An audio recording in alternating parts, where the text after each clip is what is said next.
सास बहू का रिश्ता। निधि और उसकी सास के बीच हमेशा किसी न किसी बात पर अनबन छिड़ी ही रहती है, जिसके चलते दोनों कभी एक दूसरे को समझने और प्यार करने की कोशिश तक नहीं करती।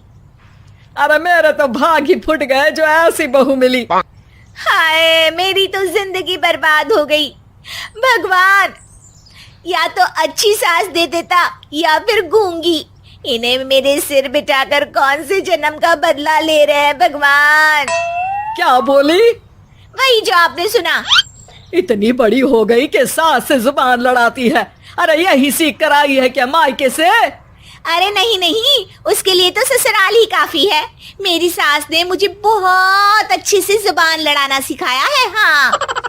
सास बहू की तीखी नोक झोंक चल ही रही होती है कि दीपू वहां आ जाता है। रिश्ता करते हुए पति पत्नी की जगह सास बहू की कुंडली मिलानी चाहिए, क्योंकि अगर सास बहू का रिश्ता अच्छा नहीं तो उनका पता नहीं, पर पति की जिंदगी तो पक्का झंड है। मुझे अपने सामने कोई झगड़ा नहीं चाहिए। बस करो दोनों। दोनों शांत होकर अपने अपने काम में बिजी हो जाती हैं। दीपू ऑफिस चला जाता है, जिसके थोड़ी ही देर में दीपू की बहन कल्पना का फोन आता है। अरे कैसी है रे बेटा? ससुराल में सब बढ़िया है ना? कोई तुझे परेशान तो नहीं करता? सास की बात सुनकर पास खड़ी निधि हंसकर कहती है, अरे बाहर है ऊपर वाले, खुद बहू को शांति से सांस भी नहीं लेने देती और बेटी से पूछ रही है कोई परेशान तो नहीं करता। अरे मेरी बेटी तुम्हारी तरह नाकारा और बदतमीज नहीं है, इसलिए उससे पूछना बनता है। तो उनकी सास भी आपकी तरह नहीं होगी, इसीलिए उन्होंने कुछ बोला नहीं।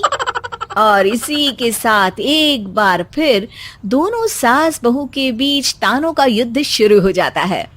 फिर कल्पना कुछ देर तक तो फोन पर सुनती रहती है, पर जब दोनों चुप होने का नाम तक नहीं लेती तो वो चिल्लाते हुए बीच में बोलती है, अरे बस करो, यह फोन कान पर लगाए जब मुझसे आप दोनों की बातें सुनी नहीं जा रही तो मेरा बेचारा भाई न जाने किस हाल में होगा।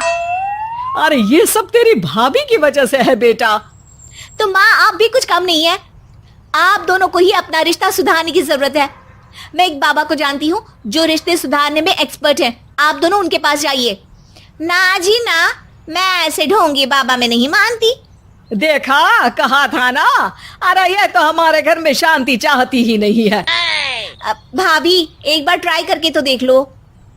इस पर निधि मान जाती है और अगले ही दिन दीपू के ऑफिस जाने के बाद दोनों बाबा के पास पहुंच जाती हैं। सास बहू के बीच रिश्ता कुछ ज्यादा खास नहीं है। हर समय तू मैं चलती रहती है। हाँ जी हाँ, बिल्कुल सही। आप तो बहुत ज्ञानी है बाबा जी। तो उपाय सुनो। बहू को साफ और सच्चे मन के साथ सास को 12 लाल और 12 हरी चूड़ियां भेंट करनी है। मतभेद अपने आप कम हो जाएंगे। बाबा का उपाय सुन अगले दिन निधि सास को चूड़ियां भेंट कर देती है, लेकिन इससे भी उन दोनों के बीच कुछ सही नहीं होता। अरे पक्का इसने ही किलस कर चूड़ियां दी होंगी, तभी कुछ नहीं हुआ। दोनों दोबारा बाबा के पास जाती हैं। कुछ नहीं होता। तो दूसरा उपाय सुनो। सुबह सूरज निकलने से पहले ही घर की सफाई कर सारा कूड़ा घर से बाहर कर ठंडे पानी से स्नान करना है। इससे दोनों के बीच रिश्ते अच्छे हो जाएंगे। अरे इतनी जल्दी मम्मी जी ही उठ सकती हैं? ये आपको ही करना पड़ेगा। मैं अकेली तो लड़ाइयाँ नहीं करती ना।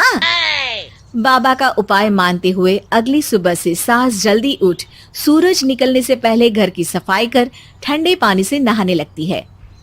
ये सब कुछ दिन तक चलता है, जिससे अभी भी दोनों के रिश्ते तो नहीं सुधरते, पर सास की तबीयत खराब होने लगती है। अब लगता है आपने मन से काम नहीं किया होगा, तभी तो रिश्ता वैसा का वैसा पड़ा है और तबीयत खराब हो गई। अरे सही कहती थी तुम। कल मुहा ढोंगी बाबा। देर आए पर दुरुस्त आए। चलो आराम करो आप। अब निधि बाकी काम छोड़ सास की सेवा करने लगती है। अपनी पत्नी और माँ में ऐसा बदलाव देख दीपू बिल्कुल हैरान रह जाता है। अरे कहीं बाबा ने कोई जादू टोना तो नहीं कर दिया? मेरी माँ और पत्नी इतना घुल मिल कर तो नहीं रहती। ओहो, सरकाज़म। बस बस अब जाओ और अपना काम खुद कर लो, मुझे मम्मी जी का ख्याल रखना है। निधि की बात सुन हैरान दीपू बस उन्हें देखता रह जाता है और निधि सास का ध्यान रखने में लगी रहती है।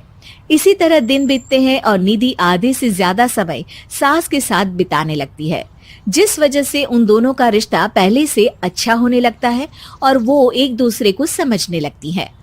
बहू, मैं सोचती हूँ एक बार उसे ढोंगी बाबा के पास जाना चाहिए, उसे सबक सिखाने के लिए। अरे पर मम्मी जी, उसकी क्या जरूरत है, हमारे घर में सब ठीक है, फिर वो कुछ भी करे हमें उससे क्या। दोनों के बीच ये बात हो ही रही होती है कि तभी बाबा कल्पना के साथ उनके घर आ जाते हैं। माँ, बाबा आप दोनों से मिलना चाहते थे, इसलिए मैं उन्हें यहाँ ले आई। अरे पर हमें इस ढोंगी बाबा से नहीं मिलना। हाँ, मेरी बहू बिल्कुल सही कह रही है। जो कुछ समय पहले एक दूसरे को मारने को चलती थी, आज एक ही लय में बात कर रही है। आपको अपने रिश्ते के लिए किसी बाबा के नहीं, अपने आप की जरूरत होती है। रिश्ता सुधारने के लिए जरूरी है कि सास बहू को अपनी बेटी और बहू सास को अपनी माँ जैसा समझे और प्यार दे। उपाय तो बस एक तरीका है लोगों को समझाने का कि असली उपाय उनके पास ही है, आपको बस उन्हें समझना है।